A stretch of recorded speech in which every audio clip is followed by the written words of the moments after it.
Hello, my name is Brian Hudson. I'm recording this video having just spent a few hours today writing up a report linking the child maintenance service with suicide, with a really high prevalence of suicide. This is something that many campaigners and parents know is an issue. The child maintenance service themselves and the DWP and Parliament typically will deny that it's an issue, and they'll say when challenged that there's no evidence that there's a link to suicide. But I've made this year a number of freedom of information requests into the DWP. Today is the 29th of November 2020, and just a couple of days ago they sent me this disclosure, and in here we have evidence of the sheer scale of suicide among paying parents who are cases with the child maintenance service, but we also have a very clear indication that they know what the problem is. It's not feasible that they don't know what this problem is, that it's not feasible that they don't know the scale, and it's very clear that even though they're sitting on the data that tells them the scale of this problem, and that they are literally driving parents to suicide en masse, they are doing nothing about it other than trying to hide that fact. And in this disclosure, they've slipped up. They have given us the evidence that we need to know that this is what amounts to corporate manslaughter. And I'd say I'm being very generous with that description. I think you could actually call it genocide. This has been going on for decades. So I've just finished writing this report here. It's only a 4-page report. It's not a difficult read at all. No more than 5 or 6 minutes of reading. And the upshot of it is that there are excess deaths that are attributable only to the paying parent population, but I've subdivided that paying parent population into those parents who are not in arrears and those parents who were in arrears at the time of their death. Now, that tells me, in summary, that all of the suicide, maybe not all of it, but the vast majority, well in excess of 95% of the excess deaths, and there are a huge number of excess deaths, okay, are all within the relatively small population of parents who are in arrears. Now, there are some 435,000 paying parents within the child maintenance service population of paying parents, and within that number of parents, there is a subpopulation of some 53,000 parents whose accounts are in arrears, and the number of deaths that are occurring are split. 2/3 of all of them are occurring in that small population of just over 50,000, and 1/3 are occurring in the much larger percentage of the overall paying population of well over 350,000. Okay, so it doesn't take a genius just at a glance to see that there's a huge problem here. But to put numbers on that, it equates to, on a yearly basis, to 965 excess deaths in the population of parents who are in arrears. That's almost 1,400%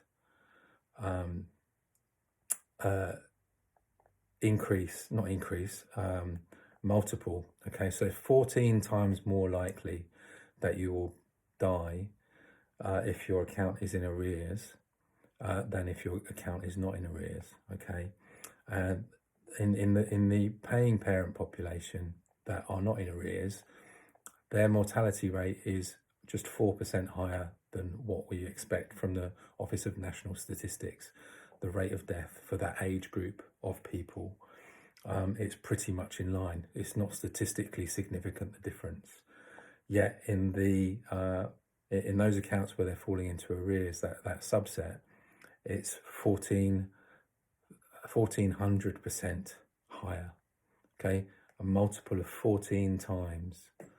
Okay, but if you compare that to the overall suicide rate for the country, it's over 170 times higher suicide rate than the suicide rate for the country as a whole, attributable within that subset of population. So it can't be possible that the Child Maintenance Service, the senior leaders in that organisation and the people working on the ground, the people that are harassing the targets for money, know what they're doing. It's not possible, because many of these people are begging with them on the phone.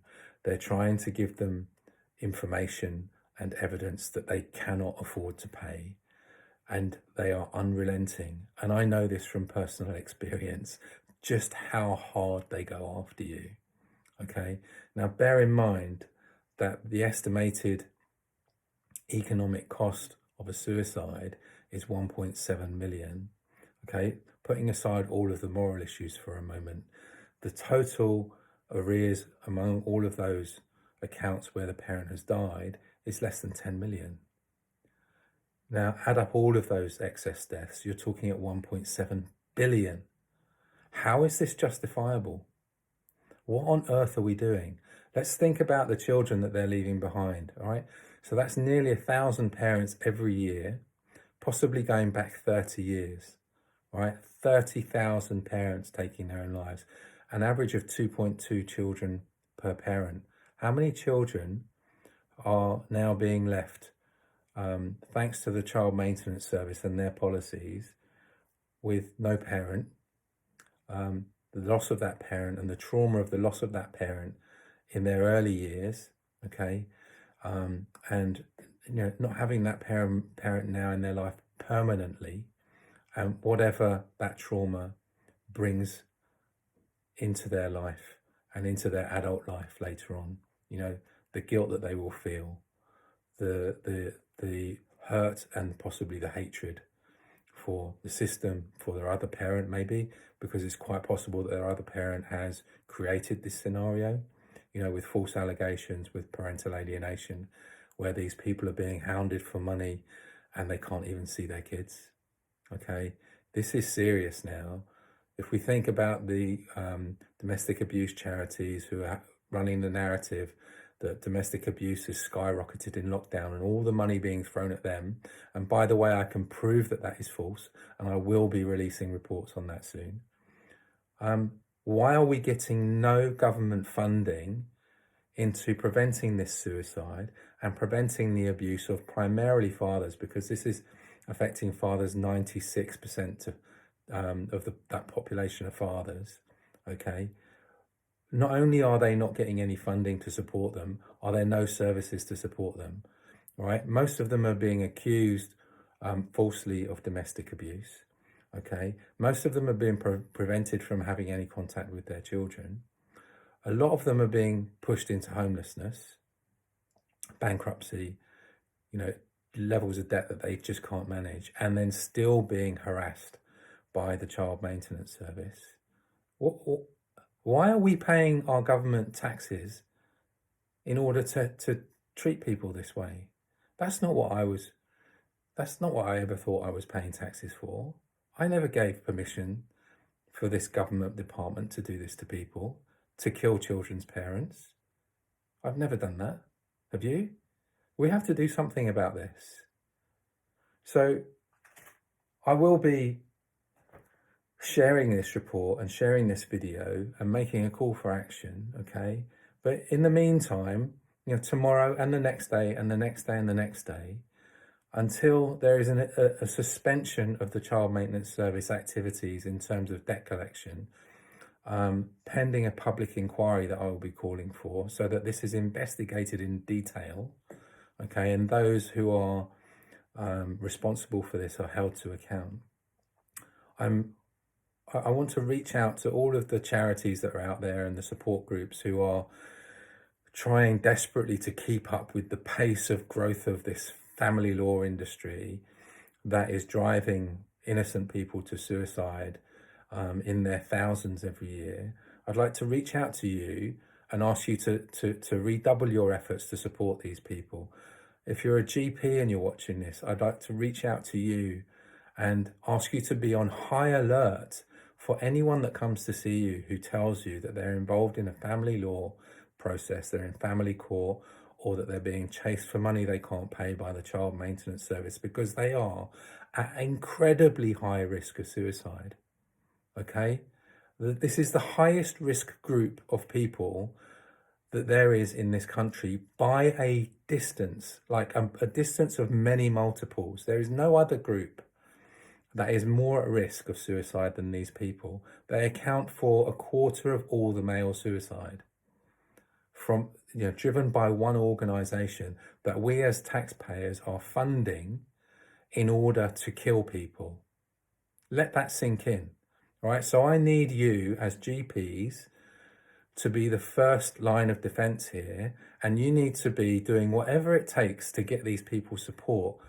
The very next one that comes into your surgery tomorrow, put them at the top of the bloody list to get that support, okay? And make sure that whoever you are referring them to knows just how high risk what they're being exposed to is in terms of their outcome, and just how essential it is that they not only get that support, but they get it ongoing until we can stop the child maintenance service from behaving in this manner. Okay, I'd like to reach out also to family court judges and family court solicitors, and also to the domestic abuse charities who we know are writing reference letters to people claiming to be victims of domestic abuse, which goes into family courts. And we know that you don't carry out any due diligence. We know this. All right, I'm sitting on the data. I've written the reports. I know what you're up to. And to you solicitors who are inciting false allegations for litigation advantage and for you to claim legal aid, okay, and for you to raid the family estate, we know what you're doing. And I have the data here, and these are my next reports, and you are firmly in my radar, okay? So I suggest you start moderating your behaviour bloody quickly. And for you judges, okay, when you have a case before you for a non-molestation order or some other type of restrictive order, or you've got a child arrangements case and there are allegations of abuse that don't carry any legitimate evidence, you need to start standing up and earning the £150,000 to £250,000 a year that we are paying you as taxpayers to look after our children, right? And to prevent these sorts of tragedies from happening, and to prevent one parent from destroying the other parent for financial advantage, using the children as weapons. That is what you are in post for. That is what we are paying you for. And you are failing every single day of the week to deliver what we are paying you for, while you sit back and take your very comfortable salary. Thank you very much. Right? Now, you're in my sights too. And the Ministry of Justice, you're in my sights too. Because you're refusing to give me data that you tell me you are sitting on the basis that it will cost you more than the allowed amount of money of £600 to pull that money together. Well, how much economic damage is being caused by all of these suicides? Okay, I've just highlighted that to you, 1.7 billion. And that's just the ones going through family court. Sorry, just the ones going through the child maintenance service. There are at least the same again that we don't have visibility of here, that I know you know about because you told me you've got the data. Right? I will keep coming after you for that data, and one day I'm going to get it. And with that data, you will be held to account. Okay? So you need to start changing your practices. We're not going to put up with this anymore.